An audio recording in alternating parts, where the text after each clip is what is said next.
Hello दोस्तों हमारे पास chapter है 38, लेकिन इन 38 चैप्टर में से 10 चैप्टर में से इस 38 चैप्टर में से जो 10 चैप्टर है, 10 चैप्टर ऐसे हैं जिनके थ्रू अराउंड 45 क्वेश्चंस पूछे गए थे नीट 2021 में, राइट। मतलब 50% ऑफ सिलेबस यहां से पूछा जा रहा है। 38 चैप्टर में से 10 चैप्टर ये बहुत बहुत बहुत ज्यादा जरूरी चैप्टर बन जाते हैं, राइट, जिसे हम कह रहे हैं स्मार्ट स्टडी, कि भाई यहां से सबसे ज्यादा एमसीक्यू आ रहा है तो I am going to focus on that first, और उसके बाद हम बाकी चैप्टर्स को भी प्रिपेयर करेंगे, राइट। लेकिन ये चैप्टर ऐसा है कि जो बिल्कुल एकदम टिप ऑफ द टंग होने चाहिए, ओके। तो ये मैक्सिमम बेनिफिट आपको दिलाएंगे, मैक्सिमम एडवांटेज आपको दिलाएंगे। देखे ट्रेंड देखते हैं यार, आपको इसका फोटो लेने की जरूरत नहीं है, टेलीग्राम चैनल पर मैं शेयर कर दूंगा। यहाँ पे अगर आप देखते हो तो ध्यान से देखिएगी, ऊपर से अगर हम देखें तो प्लांट किंगडम बहुत 5 एमसीक्यू पूछे गए थे। प्लांट किंगडम में से बेटा, है ना, प्लांट किंगडम में से 5 एमसीक्यू, एनिमल किंगडम में से 4 एमसीक्यू आ रहे हैं, सेल साइकिल सेल डिवीजन में से 7 एमसीक्यू। ओके, ये ह्यूमन फिजियोलॉजी में अगर हम बात करें तो देखें आप यहाँ पे ह्यूमन फिजियोलॉजी की अगर हम बात करें तो अराउंड 13 एमसीक्यू पूछे गए थे, around 13 MCQ total human physiology में। अब ह्यूमन फिजियोलॉजी का तो थोड़ा ट्रेंड समझिए आप। ह्यूमन फिजियोलॉजी में पिछले साल तो न्यूरल कंट्रोल कोऑर्डिनेशन में से एमसीक्यू तो नहीं दिखाई दिया, लेकिन उसके पहले साल 3 एमसीक्यू पूछे गए। पिछले साल केमिकल कंट्रोल कोऑर्डिनेशन में से 1 एमसीक्यू पूछा गया, लेकिन उसके पहले साल 4 एमसीक्यू पूछे गए। इसका मीनिंग ये है कि यहाँ से मैक्सिमम क्वेश्चन बन रहे हैं। हालांकि अब ये सफल होता रहेगा कि इनमें से कौन से चैप्टर पे ज्यादा एमसीक्यू पूछे जाएंगे, लेकिन ओवरऑल यहाँ से अराउंड 12 to 13 एमसीक्यू आपके बन जाएंगे बेटा। ओके, यहाँ पे ट्रेंड भी दिया है,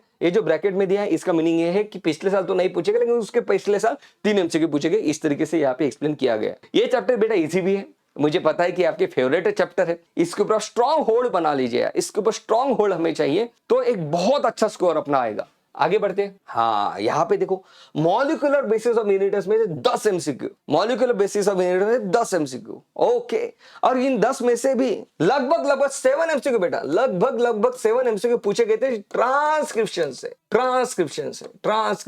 ओके, ये है भाई। यहाँ पे अगर आपने नोट करना है तो आप ये भी नोट कीजिए कि डीएनए स्ट्रक्चर में से, पैकेजिंग ऑफ डीएनए में से बहुत कम से एमसीक्यू पूछे जा रहे हैं। ओके, ये बात है। मैक्सिमम एमसीक्यू पूछे जा रहे हैं ट्रांसक्रिप्शन में से, तो ट्रांसक्रिप्शन के ऊपर मुझे ज्यादा फोकस करना पड़ेगा। आगे देखते हैं। बायोटेक्नोलॉजी प्रिंसिपल ऑफ प्रोसेस की हम बात करें तो 2 चैप्टर मिला के 11 एमसीक्यू पूछे गए थे। एक हेवी वेटेड चैप्टर बन जाता है। तो ये अगर आप यहाँ पे 10 चैप्टर कर लेते हो, जो येलो इसमें दिखाई हाईलाइट में आपको दिखाई दे रहे हैं, तो आपको यहाँ पे मिल जाता है टोटल 44 एमसीक्यू। 50% सिलेबस ये कवर कर रहा है। अगर हम ट्रेंड देखें तो क्या इसका मीनिंग यही है कि सिर्फ यही पढ़ना है? नहीं, इसका मीनिंग ये है कि जब आखिरी के कुछ दिन हो गए तो मुझे पहले इनको रिवाइज करना है। ये मीनिंग है इसका मीनिंग ये है कि मुझे इसके ऊपर स्ट्रॉन्ग होल्ड लगाना जरूरी है ताकि हम एडवांटेज में रहें। ओके, सही बात है। हालांकि इसका ये मीनिंग तो बिल्कुल नहीं है कि भाई बाकी के चैप्टर को छोड़ दो, नहीं, हम तो कोई सेंटेंस कोई वर्ड कुछ भी नहीं छोड़ने वाले, राइट। आप कम्युनिटी पोस्ट में देख ही रहोगे एमसीक्यू, हर एक वर्ड जो इंपॉर्टेंट वहां से आपको एमसीक्यू मिल रहे हैं कम्युनिटी पोस्ट में।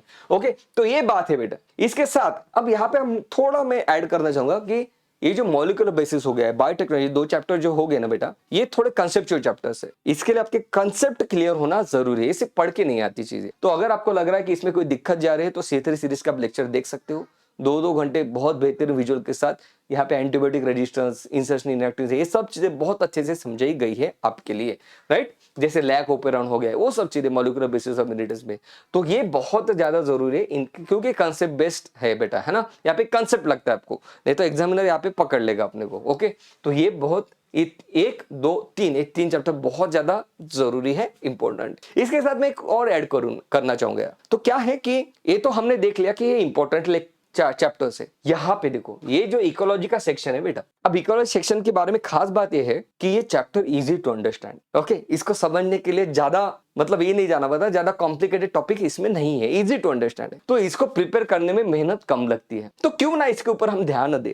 या जो हमें हेल्प करना चाहते हैं, 4 चैप्टर हेल्प करना चाहते हैं आपके स्कोर बढ़ाने के लिए, तो इसको क्यों छोड़े। अगर पावर नोट्स भी देखोगे तो 1-1, 1.5 पेज के कुछ चैप्टर इन चारों में से, है ना। तो इतने छोटे छोटे चैप्टर, इसको अगर हम कंप्लीट कर लेते तो देखो यहाँ पे ऑर्गेनिज्म पॉपुलेशन में 4 एमसीक्यू पूछे गए थे। ओके, एनाटॉमी फ्लावरिंग में से 3 एमसीक्यू, ऑर्गेनिज्म पॉपुलेशन से 4 एमसीक्यू, ये ज्यादा इंपॉर्टेंट है। इकोसिस्टम में से 3 एमसीक्यू आ रहे हैं। बायोडायवर्सिटी कंजर्वेशन पिछले बार 1 ही एमसीक्यू, उसके पहले 3 एमसीक्यू पूछे गए थे।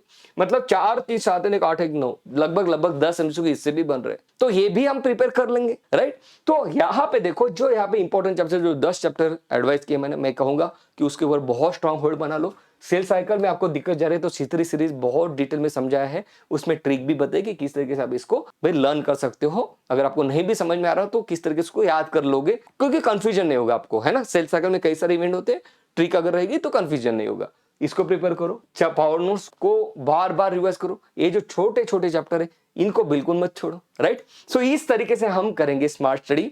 इन 10 चैप्टर के ऊपर स्ट्रॉन्ग होल्ड बनाएंगे, हम एडवांटेज लेंगे, इसके ऊपर ज्यादा फोकस करेंगे और एक best of the best results, एक best of the best rank हम लेके आएंगे और हम भाई अपना जो ड्रीम कॉलेज है उसमें अपनी सीट सिक्योर कर लेंगे। ओके बेटा, तो टेलीग्राम चैनल से आपको इसकी पीडीएफ मिल जाएगी। That was all about this session. जल्दी मिलते हैं नेक्स्ट वीडियो में। ओके बेटा, चलो देन टेक केयर, मस्त रहो, पढ़ाई करते रहो। चलो टेक केयर, बाय।